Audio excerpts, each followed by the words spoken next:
found myself back in my prayer room. I find my spirit very disturbed. While everybody's preparing for the Final Four in March Madness, things that's ran in the newspapers have disturbed me. I'm trying to figure out if black lives really matter.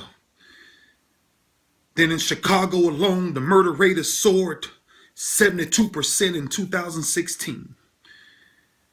88% in the first 3 months of 2016 compared to last year. I'm trying to ask the question if to the organization of black lives, if they really mattered, then why not riot now? There was 141 murders this year, 82 murders last year at the same time. I'm trying to figure out in my mind why no one is paying attention to black men killing black men. Why we always find ourselves as the victims.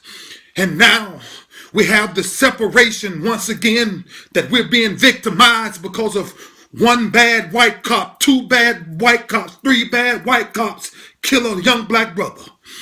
But every day we have black on black crime killing each other. Police in Chicago reported 677 shootings this year. Last year it was 359. March murder rate rose by 29%. But we're not rioting in the streets when black on black crime are killing each other. I'm trying to figure out how the month of March, there's more murders in the month of March in Chicago than there are days in the month. 45 murders in the month of Chicago. There was 271 shooting incidents. I'm trying to stop to ask this one simple thing. When will we appreciate who we are? When will our skin color start paying attention to our own skin color? When will we stop crying that black lives matter? Because God says, I am Alpha and Omega. I am creator of all. And all come up under me with my spirit, which means color means nothing. I am king. I will live as king. But we have found our way distracted. We found our way distracted because things we're not paying attention to.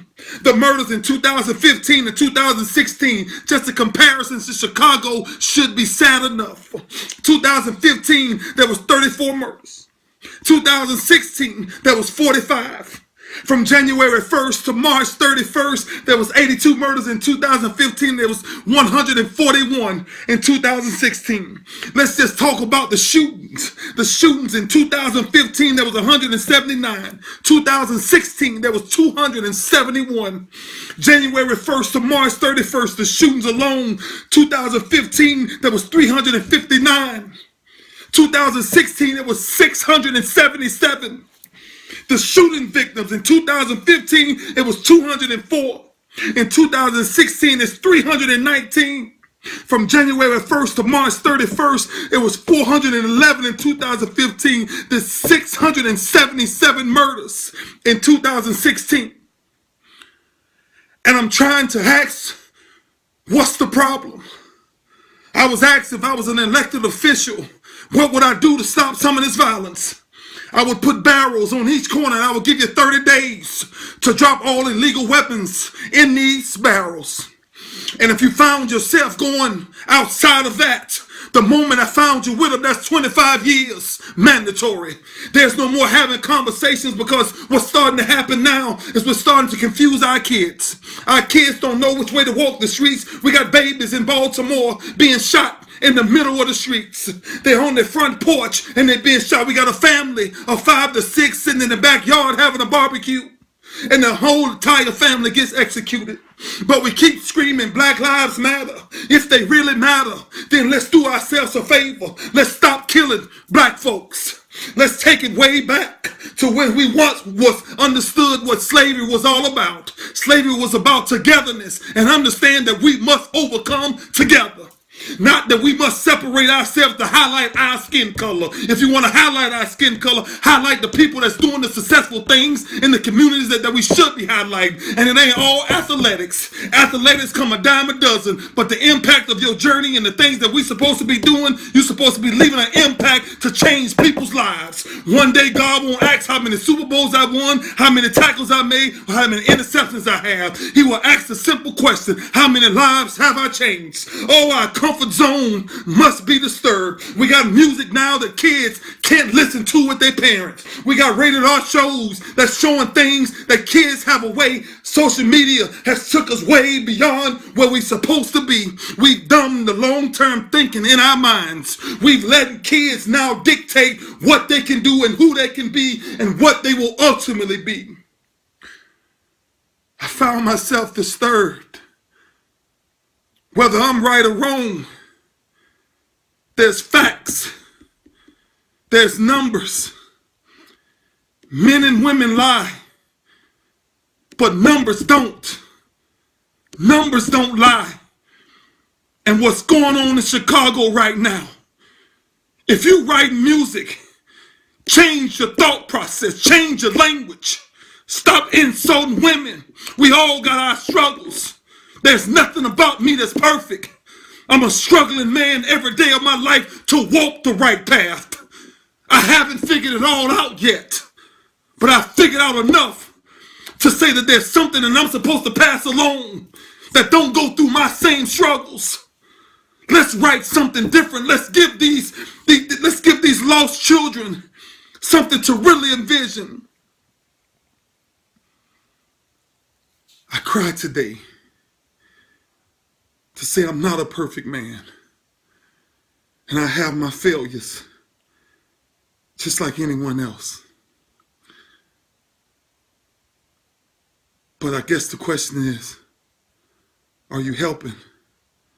Or are you serving? You can help anybody. You can give your money away to help any cause. But to serve, you must come out of your comfort zone. There's too many brothers killing each other. And brothers, if I had one message for you, man, stop and check the pulse of the person before you pull a trigger. And realize that they are alive. And everybody you hurt, you will be accounted for. Man, I'm talking about, foolish people on social media, the things that they say, that's pure ignorance. Evil exists.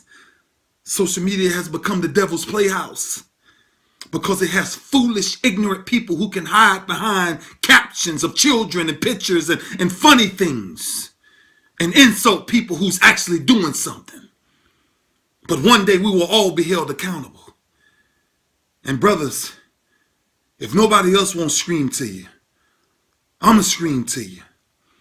I know Black Lives Matter because I'm a black man. But man, stop killing each other.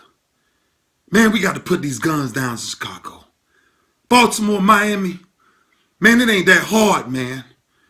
Man, you got to be okay with earning the right living, man. It ain't supposed to be easy. Man's days on this earth will be short and filled with trouble. But right now, man, we're losing the battle. A third of the Afro-American population is behind bars. 50% are behind bars because they took the life of another black man. Sooner or later, black men, if we don't change what we're doing, not only will our kids not have a future, but we might find ourselves extinct.